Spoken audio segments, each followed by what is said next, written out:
Moi, je suis parti en voyage pour m'échapper. Échapper au blues du dimanche soir. Vous savez, ce moment sans consistance, juste avant la semaine de boulot. Cette soirée où on n'invite pas, où on n'est pas invité. Bref, moi, j'aimerais bien savoir qui a inventé le dimanche soir. Il n'est pas parmi vous, par hasard? Bon, heureusement, j'ai trouvé comment larguer les amarres. Dimanche, Bordeaux-Quinconce, 17h52. Le bateau accoste. J'embarque avec quelques touristes avisés. Le bateau quitte les quais. C'est la croisière qui commence. Je regarde la rive défiler. L'air plus frais qu'en ville caresse les visages. Les façades défilent lentement, sans à-coups, fluide, apaisant. Dimanche suivant, Bordeaux-Quinconce, 17h52. Le bateau accoste. J'embarque avec quelques touristes italiens, russes, espagnols, avisés. Comme eux, je deviens un voyageur, un touriste dans ma propre ville. Premier arrêt, quai des Marques. Dernier trait bruyant du dimanche consumériste. Je préfère regarder la manœuvre d'accostage. Quand on navigue au milieu de la Garonne, le pont Chamond ressemble à un immense portail à l'entrée de la ville. Stop suivant, Cité du Vin. La plupart des passagers débarquent. Passé ce dernier monument urbain, le paysage change. Les berges sont couvertes d'herbes et de roseaux. La rivière ne sépare plus la ville en deux. Elle a sa place entière et moi au milieu. Lormont-Bas, terminus. Une place, des platanes et un bar. Le printemps. Ah, le printemps. Dès la première fois, je m'y suis senti bien.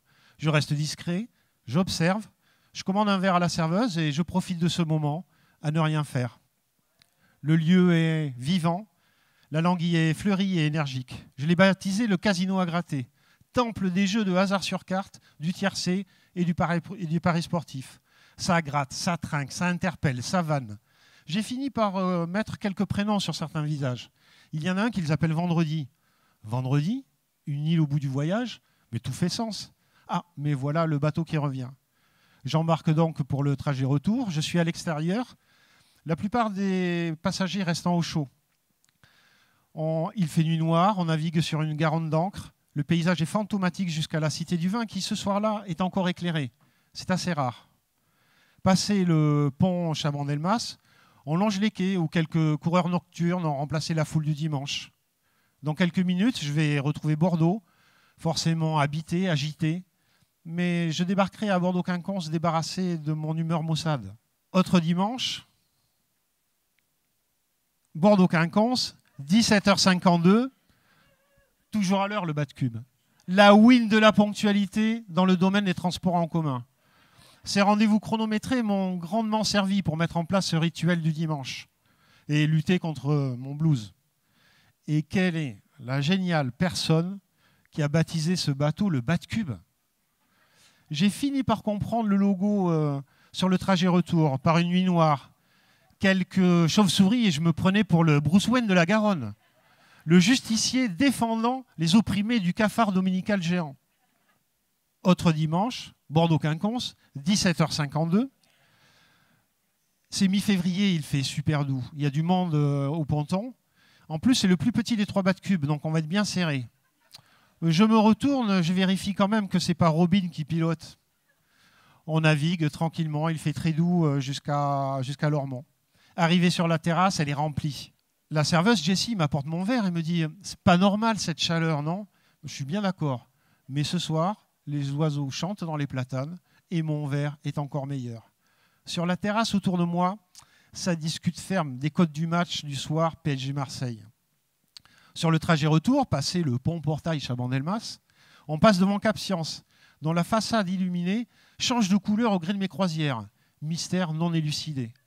J'observe le charme des immeubles des Chartrons qui prennent vie en s'éclairant les uns après les autres, tandis que le bas de cube me ramène tranquillement chez moi. Autre dimanche, Bordeaux-Quinconce, 17h52. Je vérifie que j'ai mon ticket de bus sur moi. Ah oui, une croisière pour un ticket de bus. Tarif valable seulement pour un aller simple. Tous les voyageurs descendent au terminus, y compris pour un retour immédiat dans l'autre sens, voir conditions de navigation et horaires sur les panneaux d'affichage. Vélo accepté selon affluence. Bref, j'arrive au ponton et là, les embâcles trop nombreux ont interrompu la navigation. Bon, ben, ce soir, il va falloir faire avec le blues. Il n'est toujours pas là, l'inventeur du dimanche. Bon, heureusement, le dimanche suivant, la croisière est possible. Et heureusement, parce que, arrivé au pied du pont d'Aquitaine, dans la nuit tombante, c'est beau, c'est juste beau. En plus, je suis l'unique passager à monter dans le trajet retour. C'est paisible, apaisant, envoûtant. On navigue dans l'obscurité. On aperçoit les lumières d'un vieux cargo fatigué et des premiers immeubles qui prennent vie, dont les reflets jouent sur la Garonne. On a l'impression d'être si loin de la ville et en réalité si près. C'est ce qui fait la réussite de ce voyage. Ce bateau, je le prends tous les dimanches quand je suis dans notre belle ville de Bordeaux. Et tous les dimanches, je voyage parce que je pars, je me laisse porter par les flots, profitant de cette évasion simple à portée de main. Dimanche prochain, Bordeaux-Quinconce. On s'y retrouve pour un nouveau voyage ?